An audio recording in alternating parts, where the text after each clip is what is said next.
What's up, you guys? This is Say New sitting for another rambling review. Today I want to talk about 5 hard to see, triggering, but must watch African American films. I did talk a little bit about how I love African American dramas in my Fact Friday. If you haven't seen that, I will link it down in the description. And let's just get into it. The first film I want to talk about is For Colored Girls. It came out in 2010. It is directed by Tyler Perry. Most people know him for more comedic work. He has done some films that are a little more serious, but they always have a very lighthearted ending or some type of salvation moment, which really makes his films endearing. However, For Colored Girls was just back-to-back triggering emotions. The film features sexual assault, murder, infidelity, abandonment, miscarriage, pregnancy, abortion, child abuse, homophobia, racism, and has mental health triggers. So it's not for the lighthearted, and it's not for people who necessarily have backgrounds from that in case it could trigger an unfortunate episode or memory. The plot of the film focuses on 10 different ladies, and just they all have very different backgrounds. They live in the same building, and it really just kind of goes over their lives, what they're going through at the time. It's a lot. It can be heavy at times, but I do think it is a must-see film. I do think it highlights a lot of things that can happen in the Black community. It is based off of a choreo poem, and that essentially is a collection of 20 different poems, and those poems are based on 7 different individuals.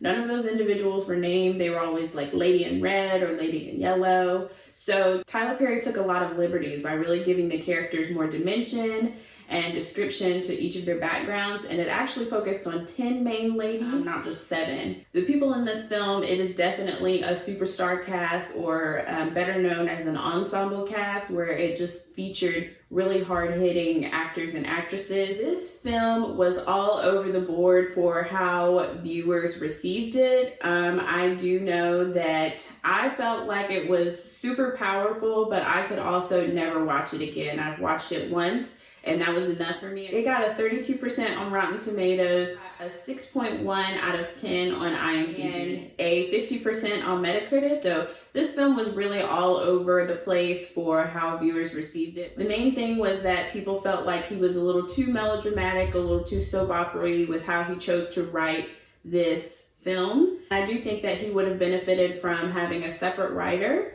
or possibly a separate writer and director, and just simply produced the film. I think that there are some stronger writers in this genre. I think he could have taken the film slightly further if that were the case, but I do still think that the plot and the overall meaning behind the poems, behind the screenplay is important, and I think it is a must-see for everyone. The next film I want to talk about is Beast of No Nation. It is, I believe, still on Netflix. This film premiered in 2015. It is a war drama, originally released as an independent film, and I do have a love of indie films. They often use formulas that are a lot deeper and richer than Hollywood films. The plots are a lot more creative in indie films, so you really get a fulfilling story when you watch an indie film, and that is what you receive when you watch Beast of No Nation. The cast features Idris Elba. He is an A-list actor, so I know that you have seen several things that he's been in. The film is incredibly violent, and it does feature, some child abuse. It does feature children soldiers. So again, it is important to know what your triggers are before you watch certain things. But I do think overall this film is still a must-watch film. At times, the pacing of the film can be a little slow, but overall, I do think the way that it was crafted works excellent for the piece. It does give you some spaces to kind of take a breather from the violence that is portrayed. I do believe this is a very accurate description of what happens in these countries that have children soldiers and what that journey is like, what happens to them during, what happens to them after. I will probably mispronounce the director's name, so I will put it up here for you. And he directed this film based off of a book by this author. He also directed Jane Eyre and wrote the script for the most recent It. Moonlight is probably my favorite or second favorite of the films that we're going to talk about today. I definitely did not know what to expect from this movie, but I think it was beautiful. I have never seen anything quite like it. I've never seen a story told quite like it. And I think that this plot, the directing, the cast, I think everything was a 10. And, you know, I think that's rare where you feel like every single part of the film was truly polished. And that's what you see here in Moonlight. This film features physical and sexual triggers. There is also bullying, there is child abandonment, and there are drugs. It received a 7.4 on IMDb, a 98% on Rotten Tomatoes, and a 99% on Metacritic. So that is pretty high. I'm surprised that the score was only in the 70s for IMDb, but overall that is still a pretty high score. And I definitely think that the film deserves it. This was directed by Barry Jenkins. He has also directed If Beale Street Can Talk, which I am going to talk about next. Moonlight won over 10 different awards. That is not the most common thing that you see, so it must be an extraordinary film. It premiered in 2016. It was first introduced at a film festival before premiering in theaters. It is based off of Terrell Alvin McCraney's play. In Moonlight, Black Boys Look Blue. He never officially produced the play, so it was an unfinished script as far as I know. This play that Moonlight was based on is an autobiography.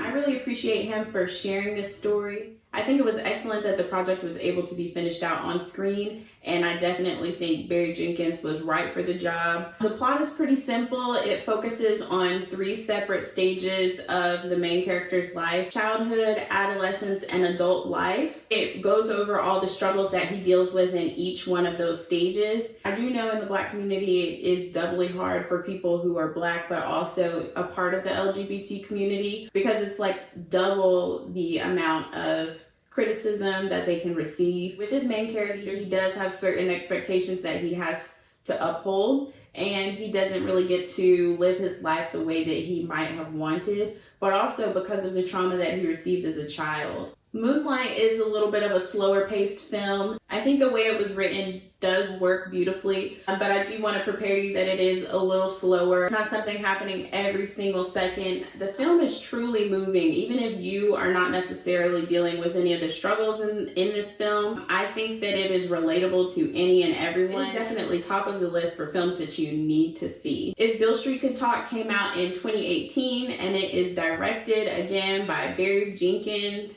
It features another ensemble cast. Essentially, the plot of this film is a story that is not surprising and has not been unheard of, but it does happen often in Black history. A Black man was framed for a rape that he did not commit. His wife chooses to stick by him in his innocence and struggles throughout the movie to desperately prove that he did not commit this crime. This film received a 7.1 out of 10 on IMDb, a 95% on Rotten Tomatoes, and a 87% on Metacritic. This film, again, just like Moonlight, had exceptional cinematography, exceptional film score. It was just a piece that was crafted so well. It is a very poetic movie. I'm not going to say that even the plot, even if the plot wasn't as good, it would still be a great film because of the acting. It would still be a great film because of the direction. But the plot was a worthy plot as well. I mean, it's a romance. It's a drama. It's almost a biopic or based on a true story pick, because these are things that did happen often in Black history and do still happen today. The last film I want to talk about today is Fruitvale Station. This features Michael B. Jordan and was directed by Ryan Coogler. He typically has